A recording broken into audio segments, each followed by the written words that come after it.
God bless you, my friends, my people. This is Sister Marion, your Jesus Bible storyteller, and thank God for those of you who are bouncing back from the effects of Irma in the Central Florida area and all over Florida, into Georgia, into Tennessee, and wherever you were affected.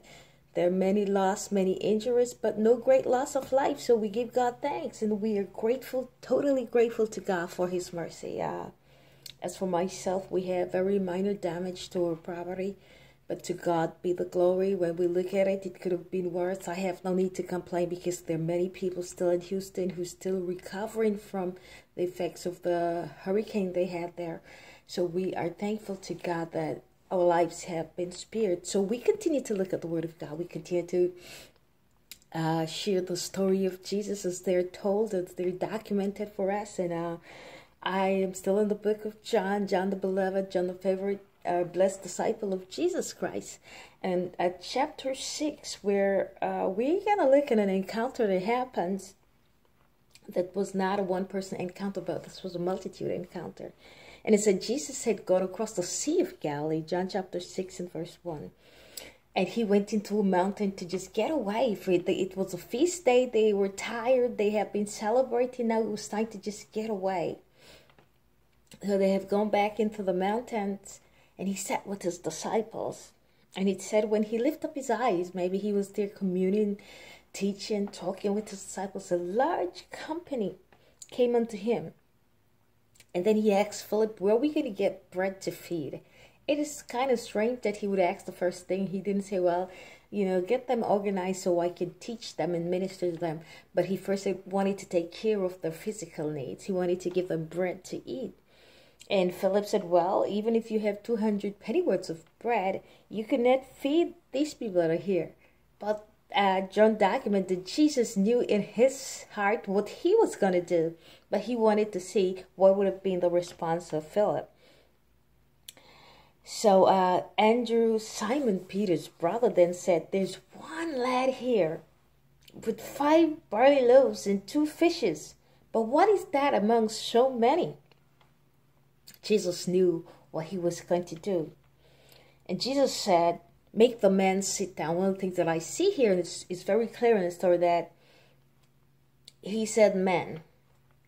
There was no account in this document of women, but he talked about men and talked about a lad who had fish, a young boy who had fish, and about men. He said the 5,000 men sat down.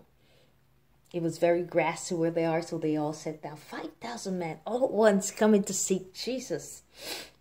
And here that we're going to have a Jesus encounter.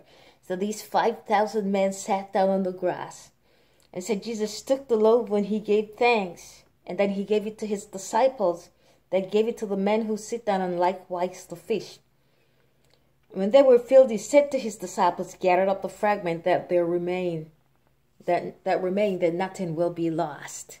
So here was 5,000 men who have came to seek Jesus, and I'm blown away by that. Give me 5,000 men today who will seek Jesus. Give me 5,000 men who will walk, who will travel across the sea in search of Jesus.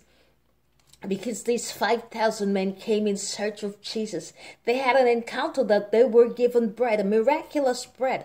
The Bible said there were only 5 small loaves and 2 fishes.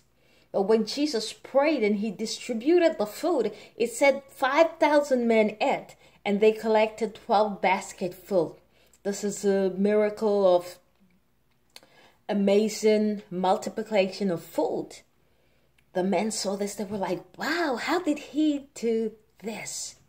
He must be the Messiah. He must be the Christ. They were fed, they ate. They experienced a miracle beyond proportion. And at the end of it, it was larger than the very sum that they start with.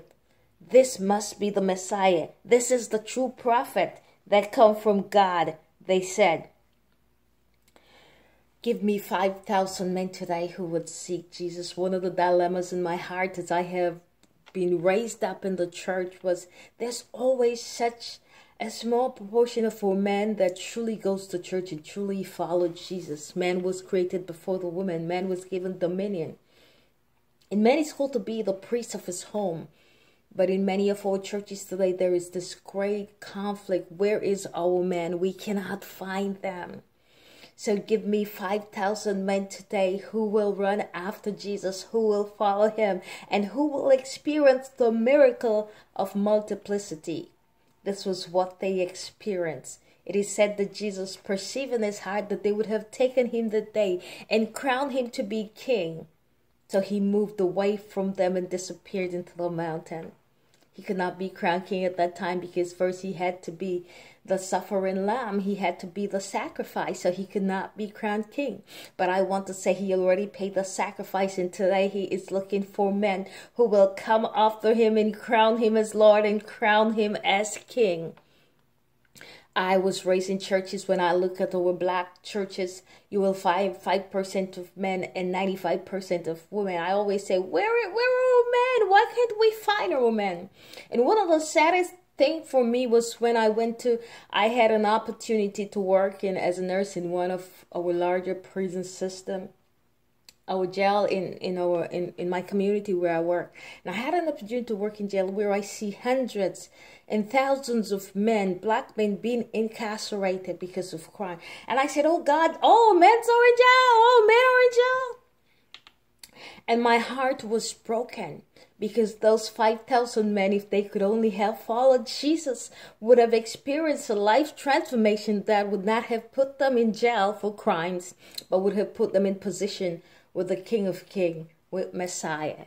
So my own persuasion from this word today is Jesus is looking for 5,000 men, or some men who will rise up and be willing to follow him, not just for the bread and the fish, but who will follow him because they want to crown him King of Kings and Lords of Lords. Let's take our men out of our jail system.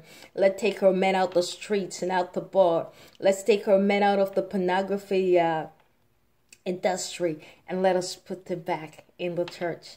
God bless you. I'm a Jesus storyteller, and I'm blessed to be sharing with you today.